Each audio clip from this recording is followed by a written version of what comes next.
Sa gitna po ng issue tungkol sa pag-freeze sa kanya umanong mga bank account, wala raw atrasan sa pagkandidato si Vice President Jejomar Binay. Patuloy na nga raw nilang nililigawan si Senadora Grace Poe para maging katandem sa 2016. At nakatutok si Ivan Mayrina. Unong pabiro pero may patama agad si Vice President Jejomar Binay sa kanyang talumpati sa harap ng mga negosyante sa National Conference of Employers sa Pasay City kanina. Now that I've referred to you as dear friends, I hope you will not get an instant invitation from the Senate Blue Ribbon Subcommittee to prove that you are not my dummies.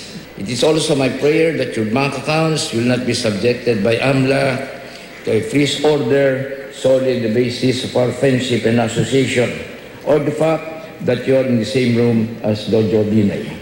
Ipina-freeze kamakailan ng Court of Appeals ang 242 na bank accounts daw ni Binay ng anak niyang si Mayor Junjun Binay, asawang si Dr. Elinita Binay, ilang kaibigan at katiwala nito. Nakitaan kasi ng CA na may probable cause o basihan para iugnay sa illegal na gawain ng mga account tulad ng umano'y lumabas sa investigasyon ng Anti-Money Laundering Council. Sagot ni Binay, sa 242 na bank account na isinailalim sa freeze order, 5 lang daw dito ang sa kanya at wala raw iligal sa mga ito. Hindi po itinatagong yaman ng sweldo ko bago ako naging mayor. Hindi din po itinatagong yaman ng kinita ko at inipong ko bago pa man mapabilang ako sa hanay ng aking pamahalaan.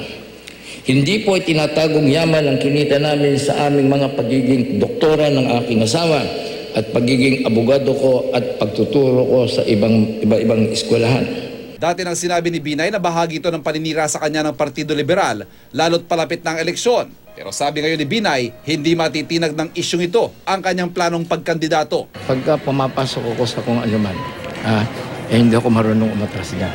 Sinabi rin niyang tuloy pa rin ang panliligaw ng oposisyon kay Senadora Grace Poe para maging running mate niya sa eleksyon 2016, kahit pa kinausap na si Poe ni Pangulo Aquino at DILG Secretary Mar Rojas.